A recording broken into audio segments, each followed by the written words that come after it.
I'm Demi Utley with Utley Strategies, and today I want to talk to you about RFPs. So when you get an RFP and it lands on your desk, it might be something like 25 pages or 50 pages or 100 pages or even 200 pages long. And when you have that long document and you're on a deadline, it can be hard to figure out exactly where you should be spending your time so you know that you can go ahead and start creating your proposal.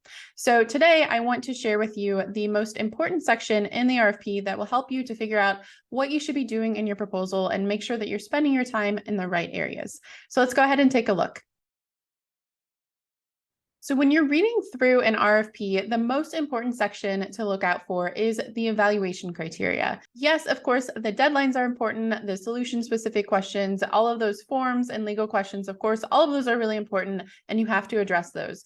But when you're thinking about your proposal and how you're actually going to win this project, the evaluation criteria is what you should be paying attention to. Once you start to understand what the evaluation criteria is and how exactly they're going to award the project, you can go from creating a compliant proposal to creating a winning proposal. When you find the evaluation criteria in the RFP, there is a way you can go through to review to see where exactly you should be spending your time. So every organization is going to have some sort of different way that they're evaluating your proposals. So for example, sometimes they might have a weighted percentage where everything adds up to 100%, 25% goes to pricing, 30% goes to your experience, and so on up to 100%. Other times they might have a specific number of points. So maybe they have 400 points total and the company overview section is 75, references are 150, and so on. So when you're looking at the evaluation criteria, you want to go through and see, okay, where exactly are they awarding the points and how should we be spending our time creating the response and responding to those sections. So if you have a detailed RFP, sometimes they'll be a really specific and say how exactly they're going to evaluate that section. So for example, if qualifications is a big section, they might say that they're only going to look at the company overview. They're not going to judge individual resumes, or maybe they're a smaller percentage. Then that means you need to spend more time on your company qualifications and really show that in your proposal.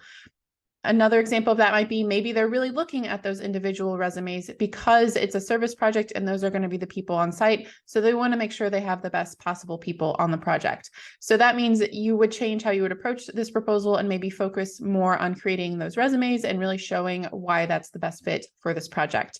Of course, it's going to vary based on the RFP and exactly what it is that you're selling. But that's just a quick example of how you can change how you're actually creating your proposal content to hopefully score more points in that section.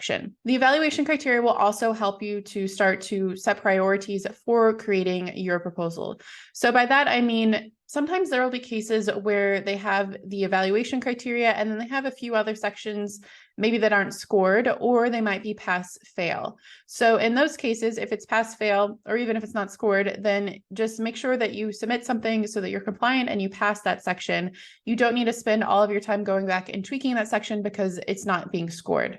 So in those cases, I would recommend spending more time on the sections that are actually being scored, so that way you can get the most points possible in those sections. I will say that not every section of your proposal should receive the same amount of attention. So I like to approach it of, what does the evaluation criteria say? How exactly are they awarding this? What is most important to the customer? And then let's focus our efforts on those sections instead of having everything get the same attention. Okay, you might be thinking, okay, this is great, but a lot of times my RFP doesn't have evaluation criteria. What do I do? So in those cases, unfortunately, that happens sometimes, especially if you're dealing with commercial clients. A lot of times they won't have evaluation criteria, but sometimes they will say, hey, we're going to be looking at, experience, solution, and price. So, you need to really hit on those 3 points, for example. But if they don't even have that, then that's where I would recommend relying on your sales team to advise on what was important to the customer when they had their meetings with them, what were the things that they were really looking for, what was most important to them, and then use that as a guide for creating your proposal. You could even go through, depending on the information you have, and maybe create your own evaluation criteria. So if you know that there are, say, 4 factors that were really important to the customer, create that as your 4 components of the evaluation criteria, and then you can use that as guidance if you do, say, like a red team or another type of content review, to really make sure that you're touching on all those points and creating the best possible proposal for this particular customer.